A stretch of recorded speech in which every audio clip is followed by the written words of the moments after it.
for the wind.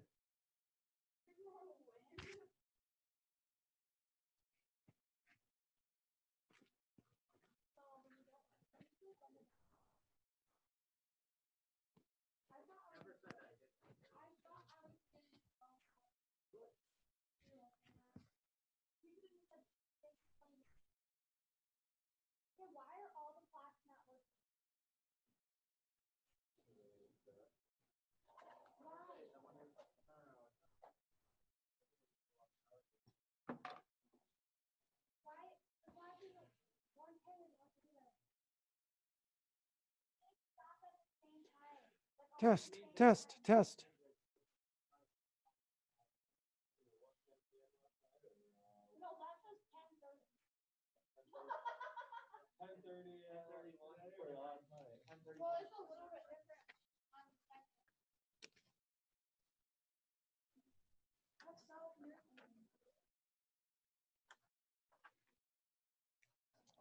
For John.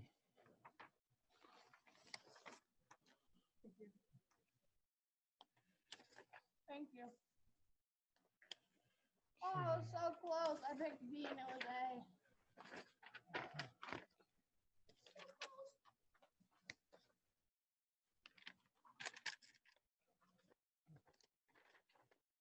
A. Another stack. I thought I threw that in here.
Chief Justice, you're laughing right now at what I said.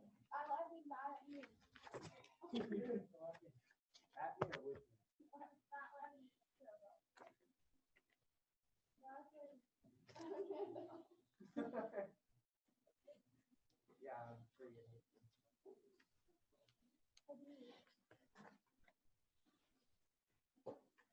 How long do you think this is that? All the questions going around.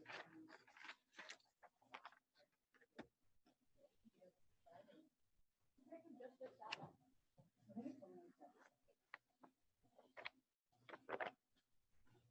don't think it comes like off the wall? I think it's the blue from the wall. Really? Really? Not if it's not like that.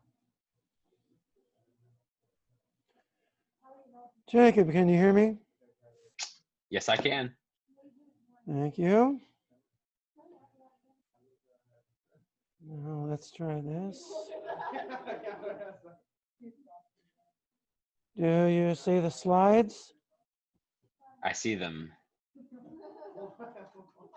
Are they moving? Yep. Okay, now let's try this.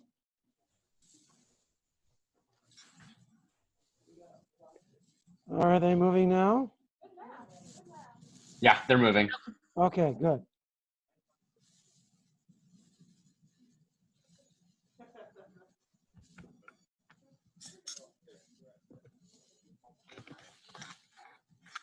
Yeah, the clocks are off.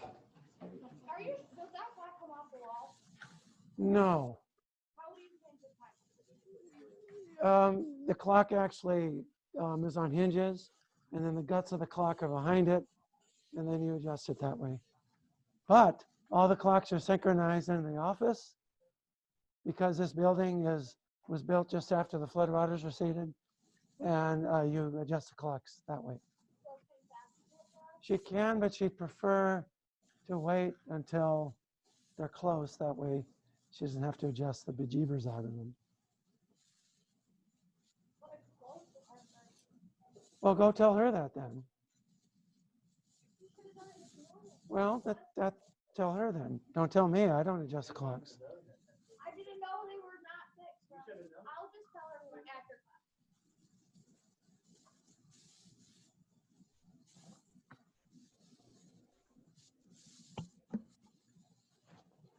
That way we can start rolling over.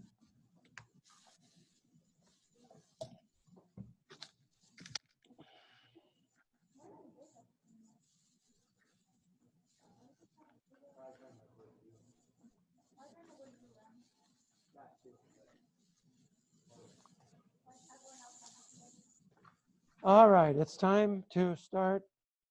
We have 3 people who are with us via Zoom.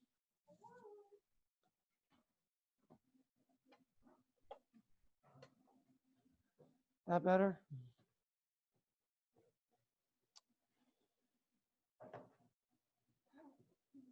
Jacob, where's John? Okay. I think he wasn't in class. Okay. Can you text him, see if he's okay? Yeah. Just want to make sure he's okay. All right, let's start with a word of prayer, then we'll get after it. Dear Lord, thank you for a nice, albeit cold weekend, our first kind of sort of snow, and for this week, which will be supposedly a tad warmer. Watch over us, please. Get us through this. Help those on quarantine stay well. Come back to us quickly. And if they are having symptoms, may they be mild symptoms. Again, keep them well, keep us well. In Jesus' name, amen. This week it's supposed to be in the 60s. And it was freaking cold. It was so cold. I couldn't feel my Freaking cold. So, yeah. And I see Andrew went trick-or-treating. You went trick-or-treating? He has Reese's Pieces, which you usually get trick-or-treating. But you can get them in stores too. They're probably on sale right now. That's the best time to buy candy is after Halloween. It all goes on sale. Darn straight. Oh, okay. All right, tell him to take his time and we'll still be here. All right, yesterday we skipped hematopoiesis. Let's go back to it. So hematopoiesis is the production of blood cells that are found in the blood, red and white. Hematopoiesis will produce 100 billion, that's with a B, billion new cells every single day. So you went to bed last night. When you go to bed tonight, within that time, your bone marrow made 100 billion new cells. And you didn't even have to think about it. Pretty remarkable, huh? So it occurs in the bone marrow, which is in the bones of the body, but primarily in the bones of the pelvis, ribs, and sternum. Primarily in the bones of the pelvis, ribs, and sternum.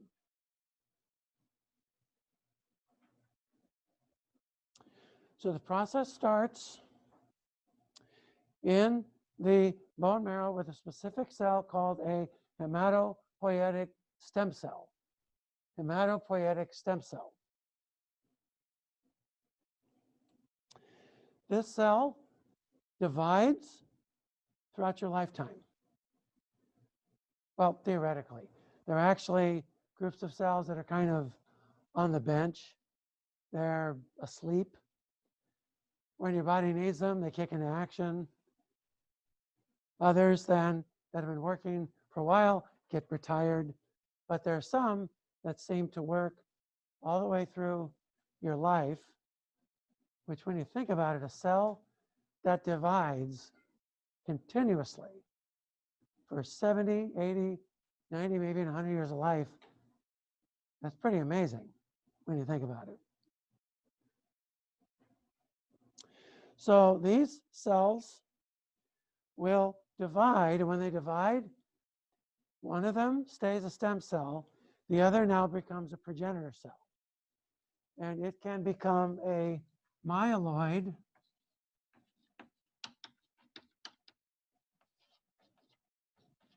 or a lymphoid progenitor.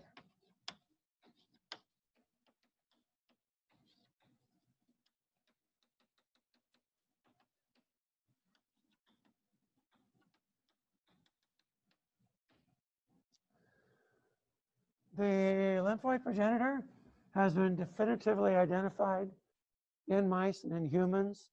However, two papers back to back came out in Science magazine about 3 years ago that questions the existence of this cell.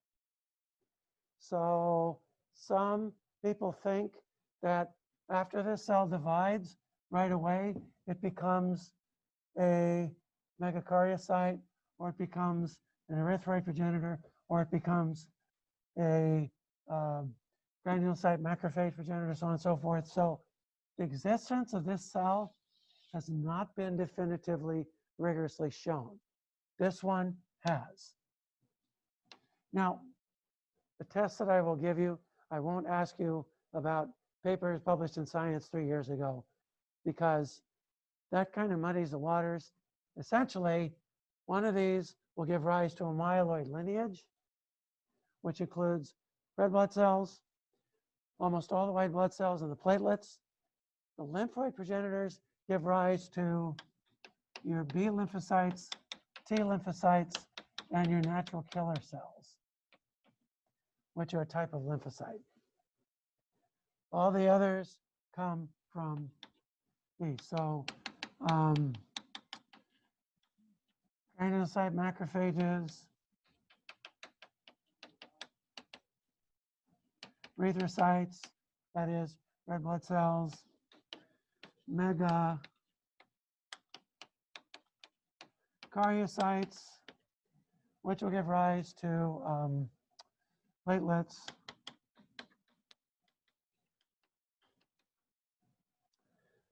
and the other stuff, what have you. GM, so granulocyte.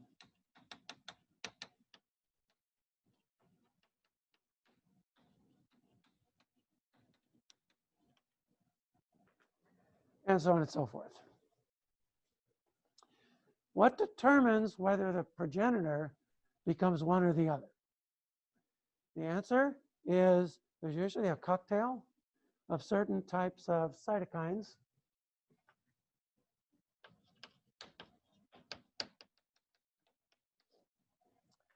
And depending upon the specific cocktail of cytokines it encounters, it becomes one thing or another.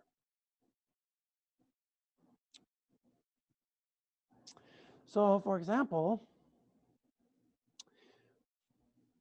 when your blood vessels detect infection,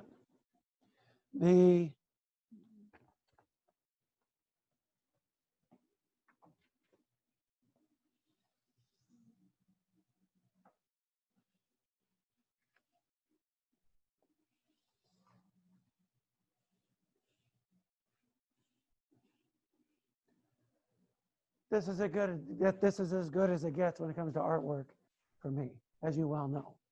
So these are your endothelial cells.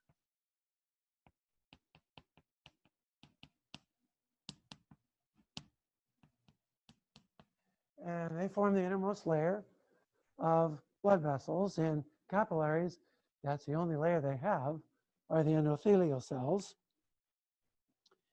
In response to infection, these cells will release two different types of proteins, glycoproteins. There's one called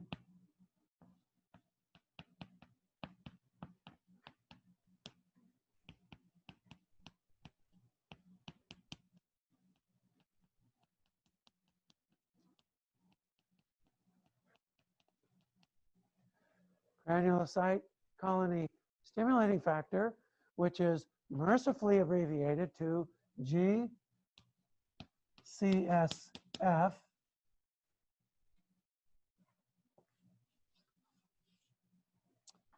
And there is a second one also secreted by these when they experience insults, infections, or trauma, or something like that. That is called granulocyte monocyte colony stimulating factor, or GMCSF.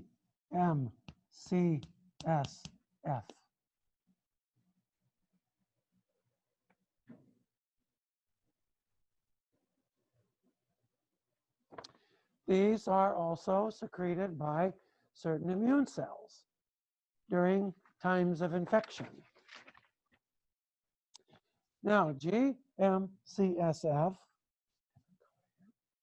is going to stimulate those myeloid progenitors, and it's going to cause them to differentiate into monocytes, neutrophils, eosinophils, and basophils.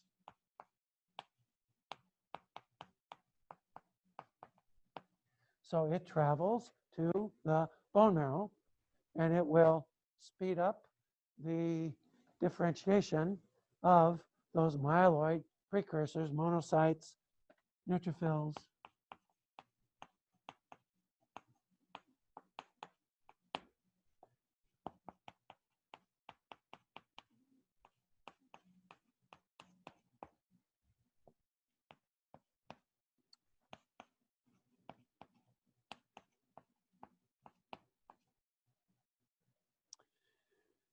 granulocytes colony stimulating factor, on the other hand, goes to the bone marrow, and it will stimulate the formation of only one cell type, and those are neutrophils.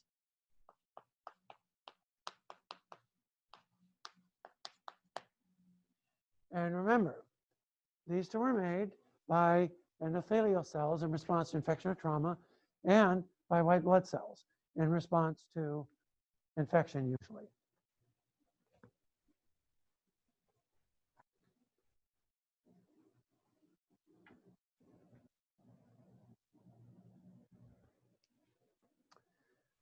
Now there's another glycoprotein made by the liver and the kidneys called thrombopoietin.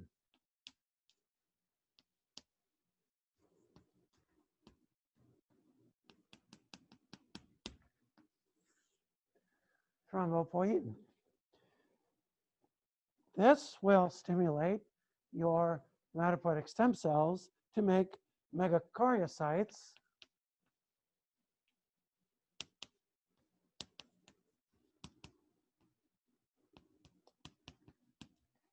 and then it will stimulate the fragmentation of those into platelets.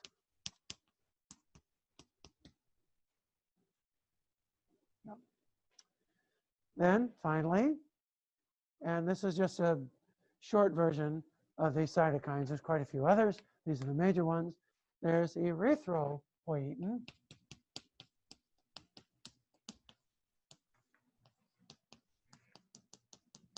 And this is made predominantly in the kidneys and to a lesser extent in the liver.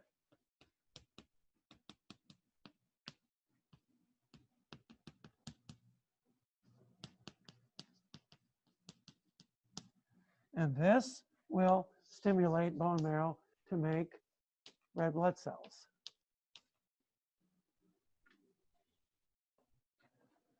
So depending upon the predominance of these particular concentration, the predominance, the mixture of these various cytokines, the bone marrow will go on to produce one or more of these different types of blood cells. So the bone marrow makes these progenitors, and the progenitors are pushed this way and that to make one type of cell or another, depending upon the various mixtures of various cytokines.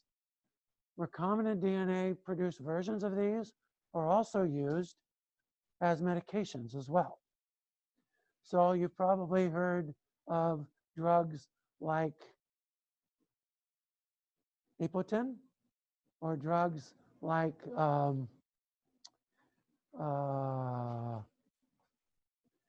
Hemocrit and stuff like that. Those are injected versions of erythropoietin that are made via recombinant DNA technology. There's filgrastim. Filgrastim is a recombinant version of granulocyte colony stimulating factor. That is given as well to patients who have low neutrophils because of chemotherapy or something like that. Then there's the gramostin, which is a recombinant DNA version of granulocyte macrophage, CSF as well. And then there are also versions of this as well that are given for patients who need more platelets and what have you. So this kind of basic research on hematopoiesis has yielded new medicines, essentially, that can be used to treat patients with low red cells, low white cells, because of chemo or some disease or something like that.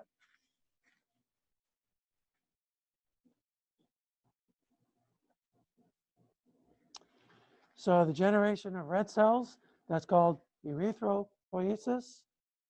That's stimulated by erythropoietin. That's made by the who?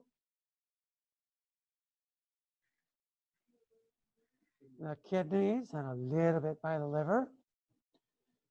And leukopoiesis, that's the formation of white blood cells in general, stimulated by granulocyte macrophage, CSF, colony stimulating factor, and granulocyte stimulating factor, which stimulates the production predominantly of neutrophils.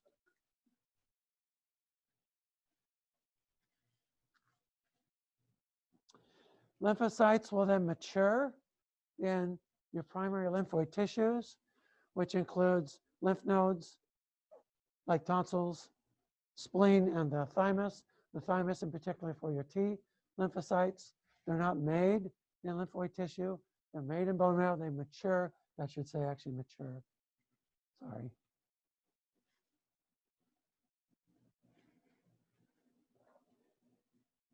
And essentially, it is this process that keeps you up to date with your blood cells. Remember, red blood cells have a limited lifespan. What's the average lifespan of a red blood cell? 120 days. Please try to remember that number, 120 days. So you said at the beginning about 100 billion are made every day. Mm-hmm. Is the same approximate number recycled or down every day as well? Pretty much, yeah.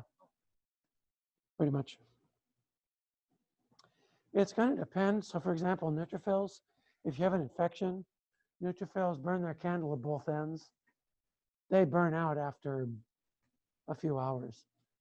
Typically in the bloodstream, if they're not activated, neutrophils will live a couple of days. If they're actively fighting infection, they will only last a few hours. Then they're toast. So they kind of, they're kind of like Wreck-It Ralph. They go in and they wreck everything. And they burn themselves out in the process.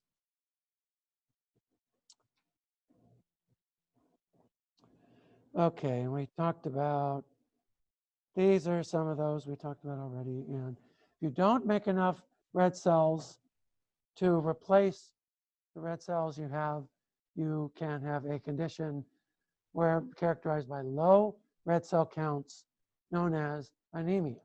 The symptoms of which are shortness of breath, fatigue, pain in the lower legs, swelling in the tongue, so on and so forth.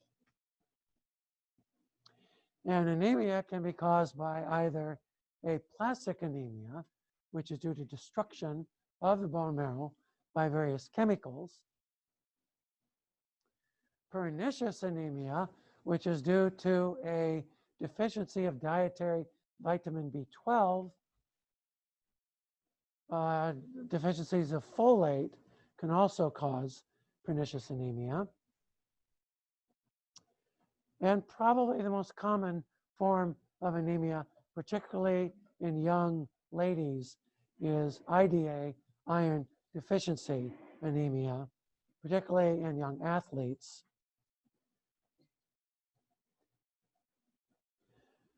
And usually most physicians will first request that you try to treat it via diet. If that doesn't work, then usually they'll recommend iron supplements. And it's going to depend. Some ladies absorb iron really well, some don't.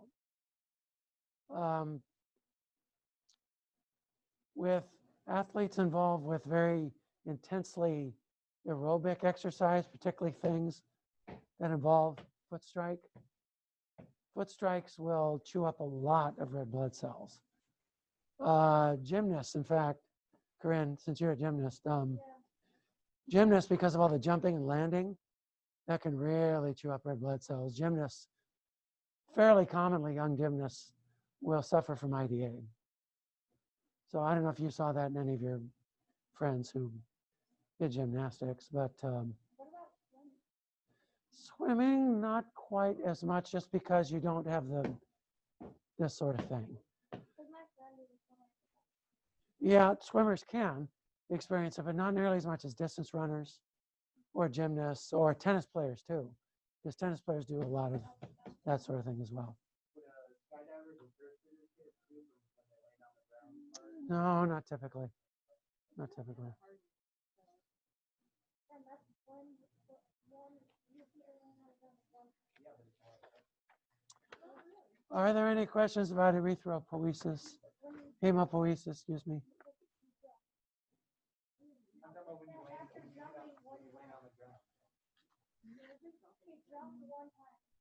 You're usually supposed to land kind of like that, so that you don't get so-called TBL, two broken legs. That's literally what they call it.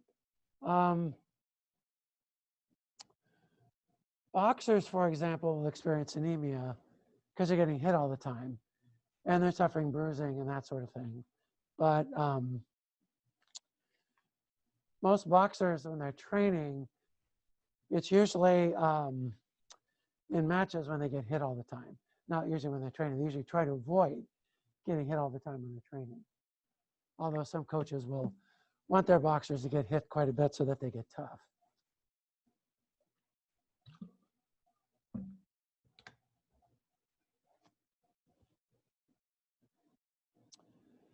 Right. Let's talk a bit about blood typing and blood transfusions. So on the surfaces of red blood cells, you have a glycolipid. It's a glycosphingolipid, actually, for those of you who are interested. This glycolipid is subject to variation because the enzymes that attach the carbohydrates are themselves subject to genetic variation. So based on the particular types, the particular arrays of carbohydrates that decorate those glycolipids in your red blood cells, your immune system will tend to recognize other arrays as foreign. So there's two main types of blood typing. There's the ABO typing, and then there's RH factor typing. Now, RH factor is very easy to understand. RH factor seems to be an ion channel. You either have it or you don't. If you have it, your blood is so-called RH positive. If you don't, then you have a loss of function allele for the RH factor for that particular protein, and your red blood cells are RH negative. Now, this means that if you're transfused with RH positive blood, that glycoprotein is viewed as foreign. Your immune system will mount a response to it, and you will have hemolysis of those donated red blood cells. Those will get stuck in your kidney, and they can cause acute kidney damage. So you want to make sure you type your blood pretty well for that. Now, the ABO system is a touch harder to understand, but it's involved with this particular glycolipid. Now, if you have the base glycolipid, and that's it, you don't have any extra carbohydrates decorating the top of that base glycolipid, then you have O-type blood. O-type blood. And if you are given A or B type blood, your immune system will recognize A or B type blood as foreign, and it'll mount an immune response to it. If you have a particular type of carbohydrate decorating the base carbohydrate, then you have type A blood. And if you have a different type of carbohydrate array decorating that base carbohydrate, you have B type blood. Now, here's the hitch. If you have A type blood, you have circulating in your bloodstream antibodies against B type blood. Nobody knows why, but you do. If you have B type blood, you have circulating throughout your bloodstream antibodies against A type blood. Again, nobody knows why. But if you're given then B type blood, those antibodies will bind, they'll activate proteins called complement, and they will bore holes in those red blood cells, and those red blood cells will go kaboom, and you'll get hemolysis.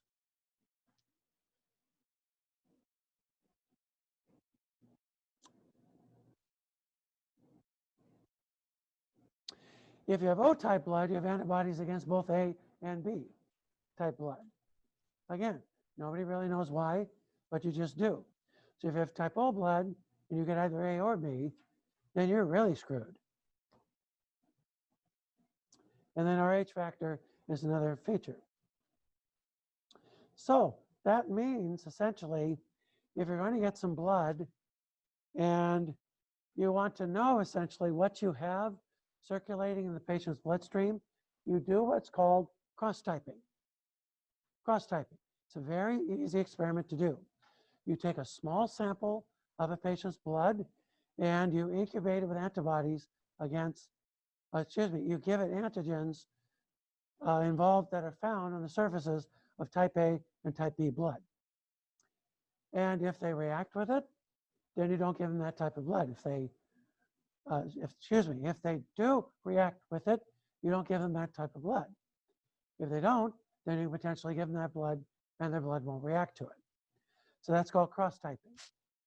And so on these shows, when they say cross-type and check, so on and so forth, that's what they're talking about. They're talking about cross-typing this type of blood to see which type of blood you can get. Now, some people have blood types that are very hard to match. My mother, for example. My mother had type H blood. Oh, wait a minute. You said there's A, B, and O, and Rh negative and positive. Turns out that ground carbohydrate, if you don't even have the ground carbohydrate, you're type H, in which case you can be very hard to match. And mom was dependent on blood transfusions, and she was hard to match. So they started giving her blood that was a less and less perfect match, and mom started to go downhill pretty fast.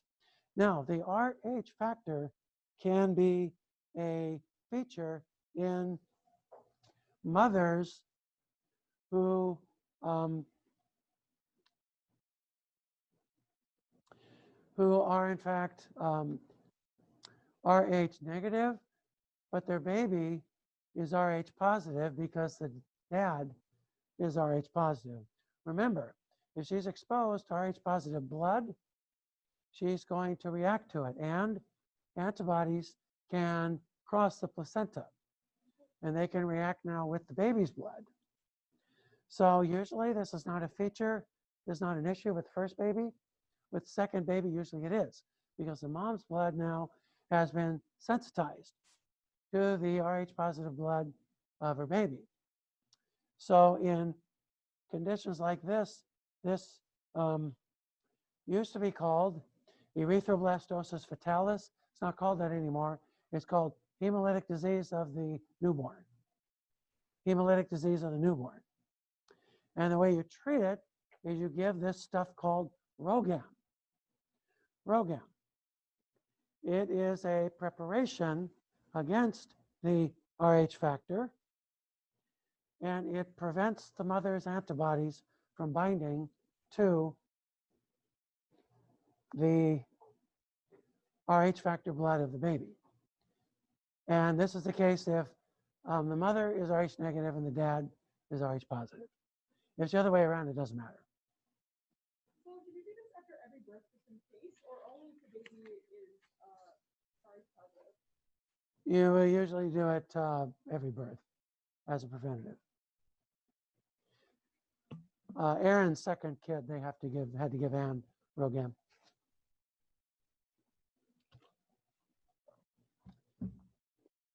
It's not terribly expensive and it works really well. And insurance pays for it. So. All right, let's just revisit blood clotting first. Remember, you build a wall of bricks, then you put mortar in between the bricks. Okay, remember how you build a brick wall?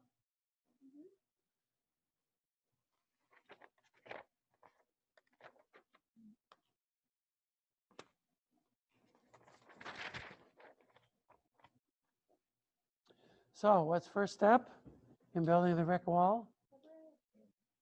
Damage, endothelial injury. Remember, we had the example of Erin cooking for us all, and she was cutting up something, and she cut her finger, and she starts to bleed. And so her body detects damage to endothelial cells. Endothelial cells typically make prostacyclin and nitric oxide. That tells the platelets everything is IRE. Without nitric oxide and prostacyclin, the platelets start to get suspicious. So I get vascular spasm, remember?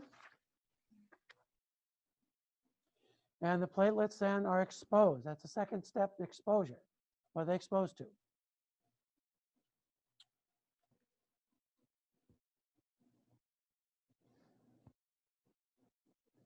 David, what are they exposed to, remember?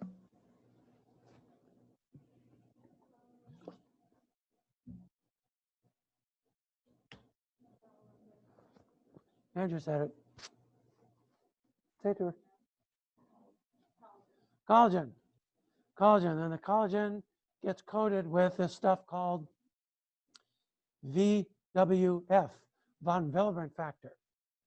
And my very silly pathology professor, Alvin Lewis at UC Davis, used to say, oh, just remember the VW bug. And he held up a picture of a car lot full of VWs. He said, here's what they're coated with. Because von Willebrand factor is VWF. So VW bugs, remember VW bug. Hey, if it helps, it helps. Step 3, what's step 3? Adhesion. What do they adhere to? They being platelets. They adhere to the VW bugs, which is coating the collagen. And they use a receptor called GP1. GP1.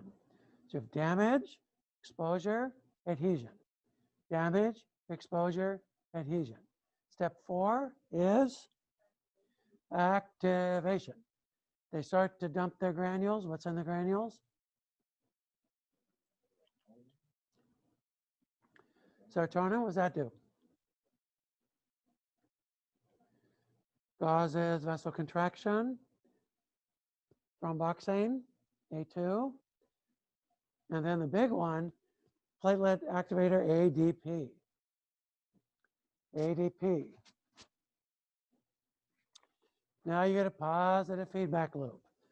Platelets going by get activated. Platelets change shape. They make tentacles.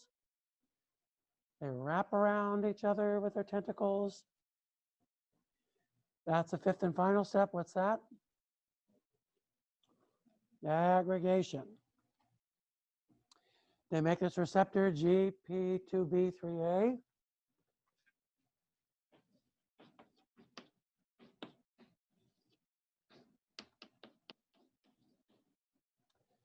That allows them to bind to each other. That now makes the brick wall. You've now made a platelet plug. A platelet plug. In many organisms, that's all you need to make. So sea cucumbers, for example, that's all they do is they take platelets. Well, they're hemocytes, act as platelets. They plug it up. That's all they need to do. You have a low pressure blood system. You don't need to reinforce it. We have a high pressure system. We need to reinforce it. How do we reinforce it? Here's how.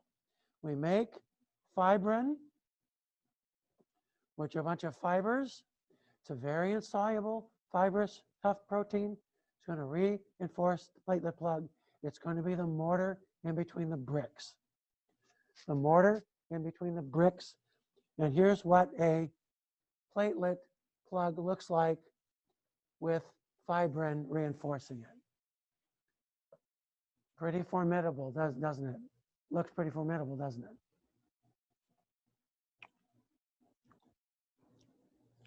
Oh, first, any questions on platelet plug formation?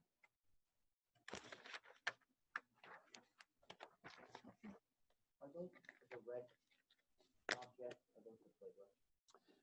Those are, in this case, that's a red cell. See that there? Right there? That's a platelet. What's this one? That's a platelet there too. Center, here, The red shape. Looks like plant. that's a red blood cell. That's the red. That's a red blood cell. There's a platelet. There's one. There's one. There's one. There's one up there. There's one over here. There's one. There's one.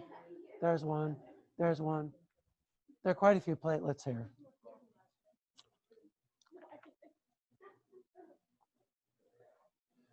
Now, to make the fibrin that makes the mortar, reinforces the bricks, you have two pathways, intrinsic, extrinsic pathways. Intrinsic, extrinsic pathways. The intrinsic pathway is for damage inside a vessel. The extrinsic pathway is for damage in tissues that will typically occur outside of vessels.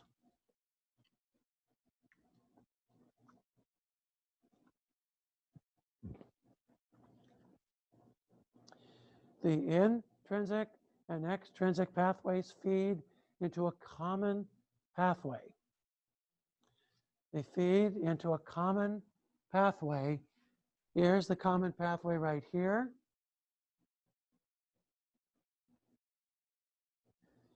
It involves factor 10, clotting factor 10. Clotting factor 10 gets clipped from something this big to something this big. This big is not active. This big, it's active. So this big version is called a zymogen.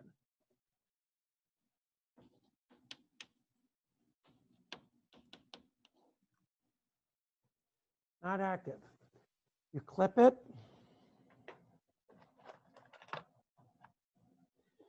You take the inactive, you now make it active. So it's proteolytically processed to an active form.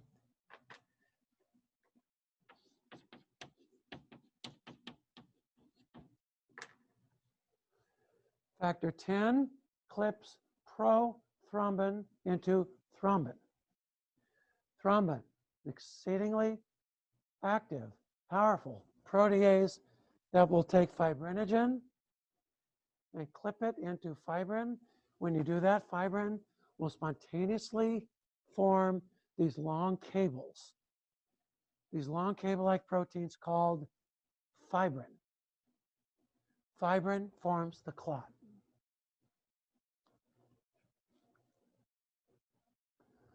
Over time, the clot is cross-linked by another protease, another enzyme called clotting factor 13.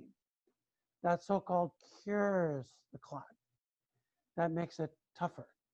And the clot also will retract at that time. Squeezes all the water out of it. So both feed into a common pathway.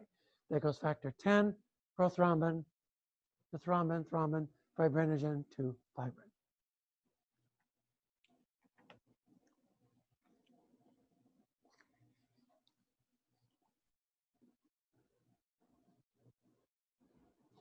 Let's talk about these two pathways now. Extrinsic pathway is easy. Capillaries in tissues have attached to the surface of the endothelial cells a protein called tissue thromboplastin.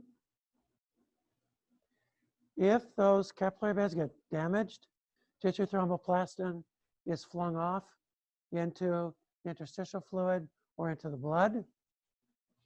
When it gets thrown off, it will bind calcium and phospholipids, and that complex between tissue thromboplastin and factor 7 plus calcium and phospholipids, that makes the factor 7 complex. It will clip factor 10 from the zymogen to the active form. So for factor 7, for the extrinsic pathway, here's how you remember this. 007. 007. In honor of Sean Connery, who passed away this last week, who was the best 007, who made the role famous.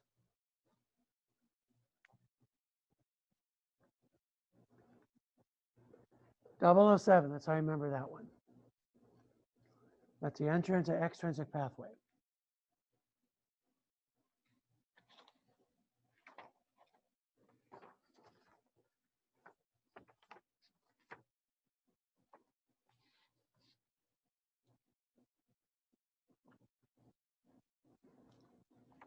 Okay, so tissue factor binds to factor 7, that activates it, plus calcium phospholipids. 007 then clips 10. That's the extrinsic pathway.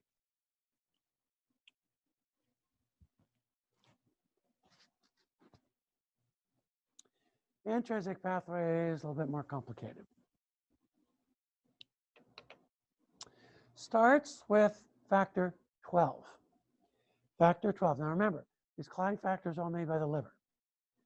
They're soluble in the blood.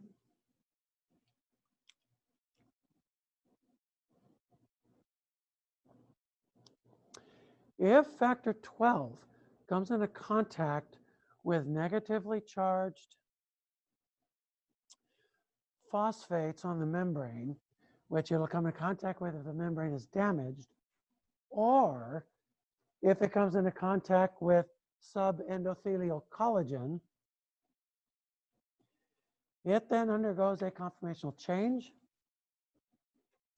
and becomes an active protease.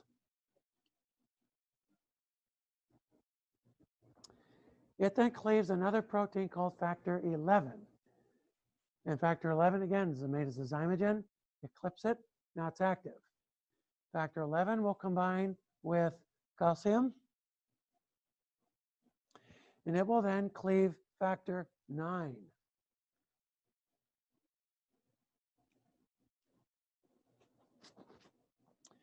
Nine is then going to form a complex with a couple other proteins, including calcium, and it will clip factor 10 into the activated form as well. For this one, remember, the cat has 9 lives. So 007, and the cat has 9 lives. Factor 9 is the one that clips factor 10. What was it that you said it was negatively charged? Phospholipids. Phospholipids, and then what was the other one? Subendothelial collagen.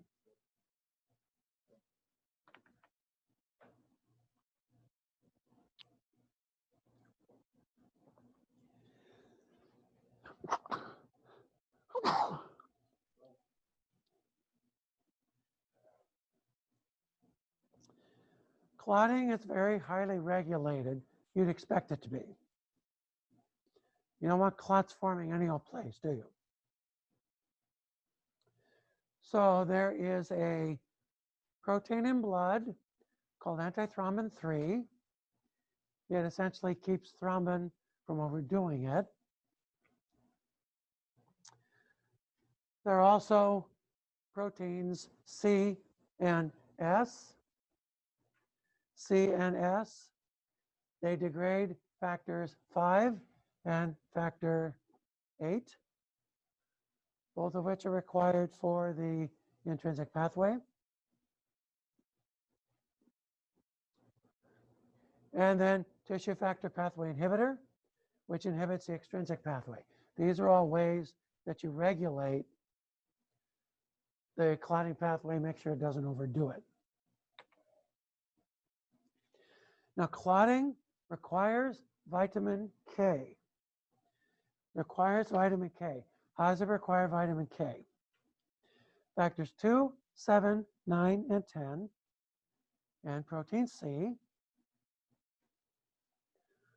are modified after they're made in the liver. They're modified by a mechanism that requires vitamin K as a cofactor.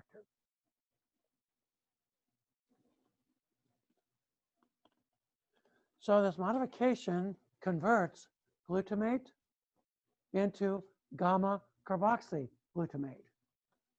Why is that significant? Gamma carboxyglutamate binds calcium very tightly. This whole process of clotting requires calcium. In fact, in test tubes, if you want to prevent clotting, throw in citrate, sodium citrate, because citrate binds calcium. Now it's not available for clotting. Your blood won't clot. So these factors, factors 2, 7, 9, and 10, are modified in this fashion. If they're not modified in this fashion, they cannot participate in blood clotting. These are made in the liver, and then they undergo post-translational modification. That modification is vitamin K dependent. Without sufficient vitamin K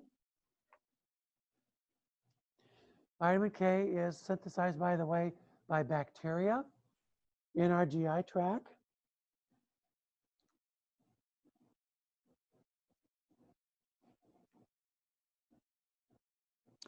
It's also mobilized from fat cells in or from the digestive system taken to the liver. You get it from green leafy foods, things like spinach, things like kale and chard and Brussels sprouts and things like that. And Corinne's looking at me as if to say, oh, things I don't like to eat. Vegetables. At all? No. Wow. Protein. Vitamin K then participates in this conversion reaction that converts the glutamate in these clotting factors to gamma carboxyglutamate. And this, therefore, is a way you can prevent clotting by giving drugs that mimic vitamin K and inhibit that vitamin K dependent process. And that's how this drug, warfarin, also known as Coumadin, essentially can regulate clotting in patients who need clotting regulated.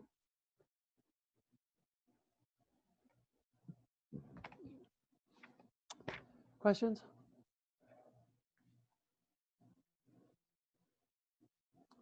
All right. Let's go now to the next set of slides.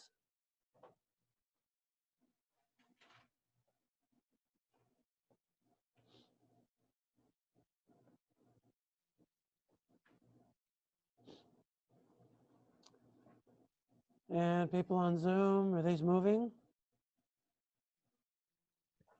Yeah. Good, okay. let's consider the acid-base balance of the blood.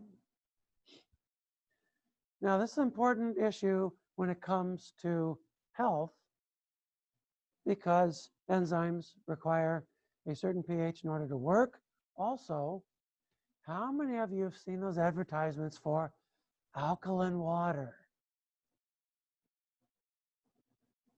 I think some of you have. Amanda's sitting there going, yeah. You can't open a feature of Runner's World without seeing some advertisement for alkaline water. Or Better Homes and Gardens, or the Red Book, or gosh, I've seen it on websites, I've seen it on Twitter. Folks, this is bunk. Save your money. It's bunk. You could drink as much of that as you want. It's not going to affect the pH of your blood. You're wasting your money. You're wasting your time. You're wasting everything. Don't buy it. Don't go into that. So your blood pH is between 7.35, 7.45. And the buffer systems, there are several buffer systems in your blood. The most important one definitely is the bicarbonate buffer system. And this will take carbon dioxide and water. There's an enzyme called carbonic anhydrase. Carbonic anhydrase.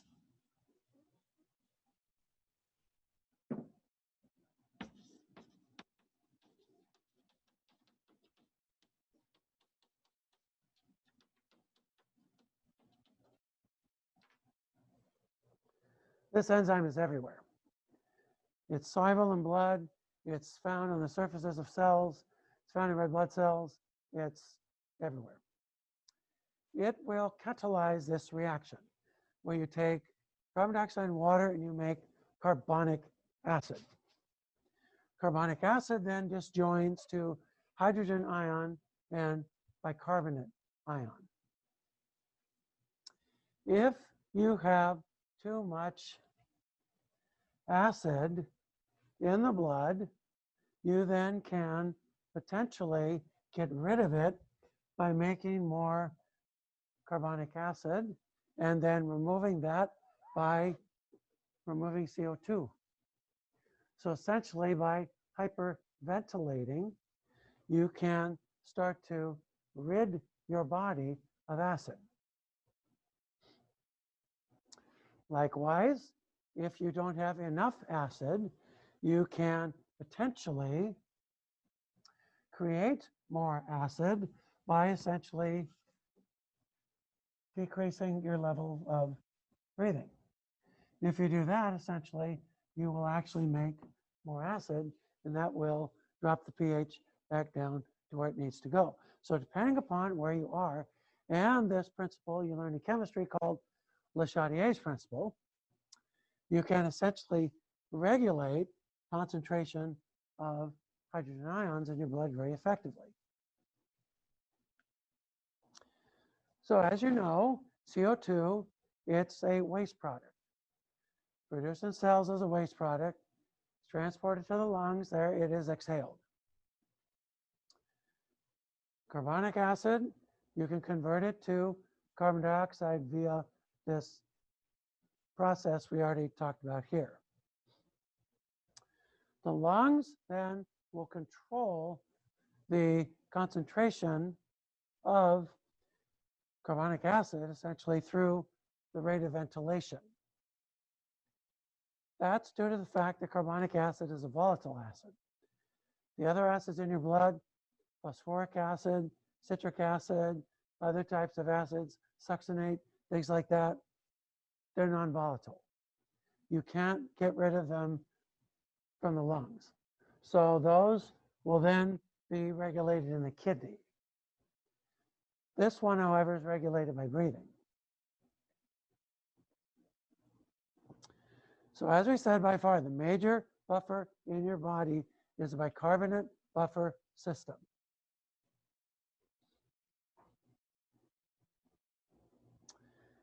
If you release hydrogen ions, lots of them, you're usually not going to drop the pH of your blood that much. because of buffers. The buffers will act as a reservoir for those extra hydrogen ions. So let's say Rem goes to track practice and he does his, what do you have to do, 5? I'll do 5. 5, okay, 5. He does his 5 miles, essentially. Is he going to produce a good amount of hydrogen ion by running that much? Yeah, he will. When he takes his blood pH, though, is his blood pH going to be 2? No, because of the buffer system, the extensive buffer system in the body. And that major one, of course, is bicarbonate, this one here.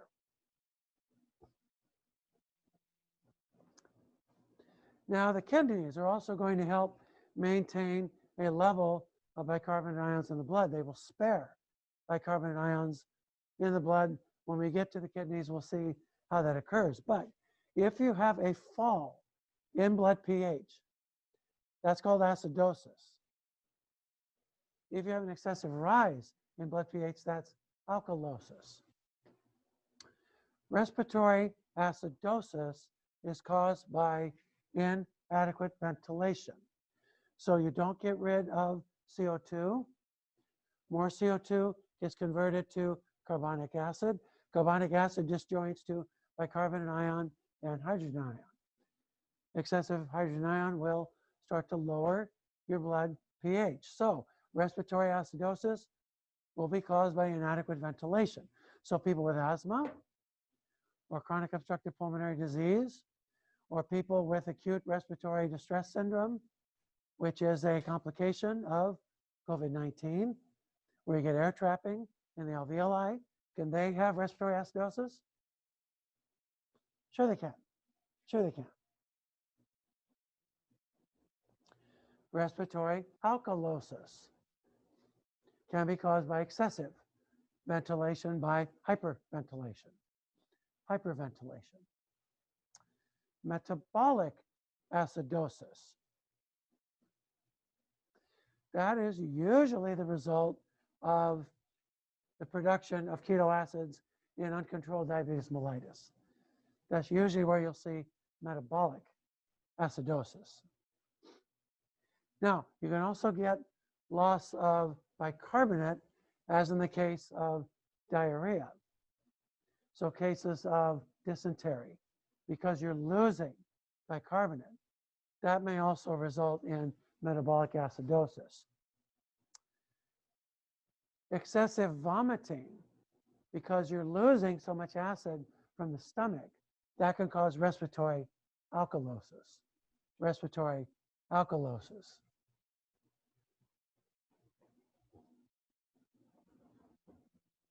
Hi. Okay, any questions about any or all of that?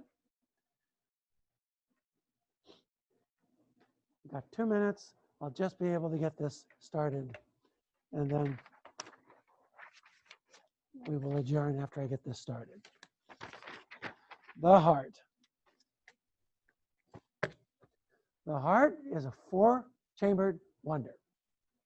Starts beating 22 days after you are, after your life starts, and it never stops till the day you die. So there are 2 upper chambers. They're called atria. The old term is auricles. That term's fallen out of use. Atria is the term that's used the most. 2 lower chambers, left and right, called ventricles. The blood will be pumped from the atria to the ventricles, out the ventricles into the greater vessels. Ventricles and the atria are separated by a septum. That will prevent mixing of blood from the 2 sides of the heart. Just like what you see here. There's your septum. Here is your right atrium, right ventricle, left atrium, left ventricle. Notice the left ventricle is noticeably more muscular than the right ventricle. There's a reason for that, as we will see. All right, that's enough for today. We'll pick this up on Wednesday and go from there.